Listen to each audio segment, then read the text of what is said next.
इस मूवी की स्टार्ट में हमें स्पेस का सीन दिखाया जाता है। दरअसल ये वक्त 65 मिलियन ईयर्स पहले का होता है, जब धरती पर इंसानों का जन्म भी नहीं हुआ था। वहीं पर हमें एक और प्लैनेट दिखाया जाता है जिसका नाम सोलारिस था। उस प्लैनेट पर इंसानों जैसे लोग ही रहते थे, लेकिन वो अपने वक्त से यानी टाइम से बहुत ही ज्यादा आगे थे। उन टेक्नोलॉजी की हेल्प से वो एक प्लैनेट से दूसरे प्लैनेट में रिसर्च करने के लिए जाया करते थे और साथ ही वो अपने ही सरीके प्लैनेट्स को ढूंढते भी थे। उसी प्लैनेट पर हम एक शख्स को देखते हैं जिसका नाम मायस होता है। मायस अपनी वाइफ और अपनी बेटी के साथ उसी प्लैनेट पर रहता था। वो अपनी वाइफ को बताता है कि उसे एक मिशन पर जाना है जिसमें वो कुछ साइंटिस्टों और रिसर्चर्स को दूसरे प्लैनेट पर लेकर जाएगा। ये सफर काफी लंबा होगा, जिस वजह से उसे लौटने में कम से कम 2 साल का वक्त लगेगा। हालांकि माइल्स अपनी फैमिली को इतने टाइम तक अकेला छोड़कर बिल्कुल भी नहीं जाना चाहता था, लेकिन उसे पैसों की सख्त जरूरत होती है क्योंकि उसकी बेटी को जानलेवा बीमारी थी और माइल्स उन पैसों से जल्द अपनी बेटी का इलाज कराना चाहता था। नेक्स्ट डे माइल्स स्पेसशिप के साथ निकल जाता है। उस स्पेसशिप में माइल्स के साथ और भी साइंटिस्ट और रिसर्चर्स होते हैं जो कि स्लीपिंग चेम्बर में होते हैं, क्योंकि वो साइंटिस्ट चाहते थे कि जब वो उस प्लैनेट पर पहुँचे तो उनकी एज उतनी ही हो जितनी की 2 साल पहले थी, यानी उनकी एज बिल्कुल भी न बढ़े। माइल्स ने अपने स्पेसशिप को ऑटो पायलट मोड में कर दिया होता है, जिस वजह से वो लातादाद आगे बढ़ता जा रहा होता है। लेकिन जब स्पेसशिप बहुत सारे स्टोन्स के बीच से होकर गुजरता है तो जितने भी स्टोन्स होते हैं वो सब स्पेसशिप से टकराने लगते हैं, जिस वजह से स्पेसशिप काफी डैमेज हो जाता है।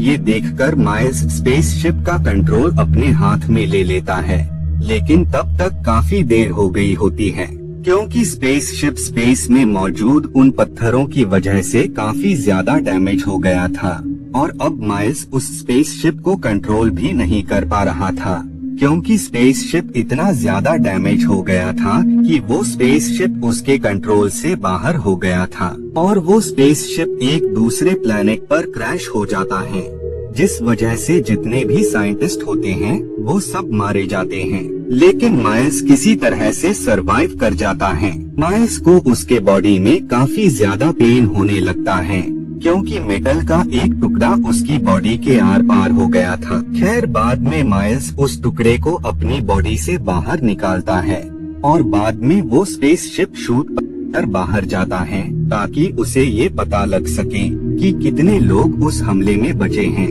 लेकिन ये देखकर माइल्स काफी ज्यादा शॉक हो जाता है क्योंकि उस इंसिडेंस की वजह से जितने भी साइंटिस्ट थे वो सब के सब मारे जा चुके थे और अब इस प्लैनेट पर माइल्स ही इकलौता सर्वाइवर था। माइल्स को पता लगता है कि इस प्लैनेट पर वो सब चीजें मौजूद हैं जिससे लाइफ पॉसिबल हो सकती है। अब आखिरी में माइल्स ये डिसाइड करता है कि वो भी अकेला यहाँ पर कब तक जिंदा रह पाएगा, जिस वजह से वो खुद को खत्म करने का डिसाइड करता है। लेकिन वो ऐसा नहीं कर पाता है क्योंकि उसे अपनी बेटी के ख्वाब उसके ज़हन में बार बार आ रहे होते हैं, जिस वजह से माइल्स मरने का इरादा छोड़ देता है। उसी दौरान माइल्स को पता लगता है कि उन स्लीपिंग चेम्बर में अभी भी कोई साइंटिस्ट बचा हुआ है और जब वो उस चेम्बर ओपन करता है तो उसे उसमें छोटी बच्ची दिखाई देती है, जिस वजह से वो उस बच्ची को स्पेसशिप में ले आता है। बाद में जब उस बच्ची की आंख खुलती है तो माइल्स उस बच्ची से उसके बारे में पूछता है कि तुम्हारा नाम क्या है, लेकिन वो बच्ची माइल्स की कोई भी बात समझ नहीं पा रही होती है और न ही माइल्स उस बच्ची की बात समझ पा रहा था, जिस वजह से माइल्स उस बच्ची को समझाने के लिए वहाँ पर ड्राइंग बनाने लगता है। उस ड्राइंग को देखकर वो बच्ची भी उसमें अपने पेरेंट्स को ड्रॉ करती है। इसका मतलब ये था कि वो माइल्स से अपने पेरेंट्स के बारे में पूछ रही क्योंकि उसके पेरेंट्स भी बाकी साइंटिस्टों के साथ इस मिशन पर आए थे। अब क्योंकि माइल्स को सारी सच्चाई पता होती है कि बाकी लोगों के साथ उसके पेरेंट्स भी मारे जा चुके हैं। लेकिन इसके बावजूद भी माइल्स उससे झूठ बोल देता है कि तुम्हारे पेरेंट्स यहाँ से 15 किलोमीटर दूर एक माउंटेन के पास हैं और अगर तुम अपने पेरेंट्स से मिलना चाहती हो तो तुम्हें मेरे साथ उस माउंटेन पर चलना होगा। दरअसल माइल्स का उस बच्ची के साथ उस माउंटेन पर जाने का मकसद ये था क्योंकि उसे अपने डिवाइस से पता लगता है कि स्पेसशिप में एक और छोटा स्पेसशिप मौजूद है जो कि जरूरत के वक्त काम आता है, यानी बड़े स्पेसशिप के खराब होने के बाद छोटे स्पेसशिप से काम चल सकता था। उस स्पेसशिप की हेल्प से ये सब उस प्लेनेट से निकलकर अपने प्लेनेट पर वापस जा सकते थे। खैर बाद में ये सब अपने सफर की तरफ आगे बढ़ने लगते हैं। माइल्स को उस बच्ची से लगाव हो गया होता है क्योंकि वो उस लड़की को अपनी बेटी जैसा ही मान रहा था, क्योंकि वो अपनी बेटी को 2 साल पहले उस प्लेनेट पर छोड़कर आया था। अब वो लोग लगातार आगे बढ़ रहे होते हैं।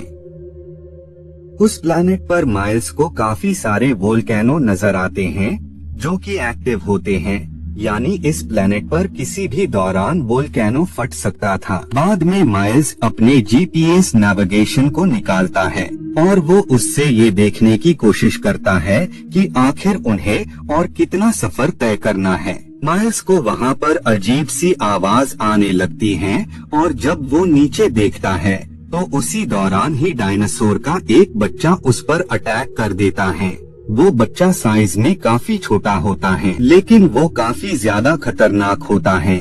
माइल्स काफी कोशिशों के बाद उस डायनासोर को खुद से दूर करता है और बाद में वो उसे अपनी गन से मार डालता है। उसी दौरान उस बच्ची को डायनासोर का एक बच्चा नजर आता है जो कि दलदल में फंस गया होता है। उस डायनासोर को देखकर वो बच्ची उसे बचाने जाती है। माइल्स उसे रोकने की काफी कोशिश करता है लेकिन जब वो नहीं रुकती तो न चाहते हुए भी माइल्स भी उसकी हेल्प करता है। दलदल से निकलकर जब वो बाहर आता है तो उसी दौरान ही उस पर शिकारी डायनासोर अटैक कर उसे खत्म कर देते हैं। ये देखकर माइल्स काफी ज्यादा डर जाता है कि इस प्लेनेट से हमें जल्द से जल्द निकलना होगा, इससे पहले कि डायनासोर उन लोगों पर अटैक कर उन्हें खत्म दे। बाद में माइल्स एक ट्री के ऊपर चढ़ जाता है और वो आगे का रास्ता देखने की कोशिश करता है लेकिन उसी दौरान ही पेड़ की टहनी टूट जाती है जिससे माइल्स बहुत ही तेजी से नीचे गिरता है और उसके एक हाथ पर काफी ज्यादा चोट आती है। उस टहनी के टूटने की आवाज सुनकर वहाँ पर बहुत सारे डायनासोर आ जाते हैं जो कि उन पर अटैक कर देते हैं लेकिन ठीक वक्त पर माइल्स अपनी गन से उन लोगों पर अटैक कर देता है और वो उनमें से कई डायनासोर को मार देता है। उसी दौरान माइल्स नोटिस करता है कि वो बच्ची उसके साथ नहीं है। दरअसल वो बच्ची उन डायनासोर को देखकर इतनी ज्यादा डर गई थी कि वो कहीं और भाग गई होती है और बाद में उसे एहसास होता है कि वो तो उन्हीं डायनासोर के ठिकाने पर आ गई है। उसी दौरान उनमें से एक डायनासोर उसे नुकसान पहुंचाने के लिए उसके करीब बढ़ने लगता है। तभी वहाँ पर माइल्स आ जाता है और वो उस पर अटैक कर देता है जिस वजह से उस जायंट की डेथ हो जाती है और माइल्स उस बच्ची को डायनासोर का शिकार बनने से बचा लेता है। वो बच्ची इस बात से काफी ज्यादा खौफजदा थी जिस वजह से माइल्स थोड़ी देर वहीं पर रुकने का डिसाइड करता है ताकि जब बच्ची थोड़ा नॉर्मल हो तो वो वापस से अपना सफर कंटिन्यू रख सके।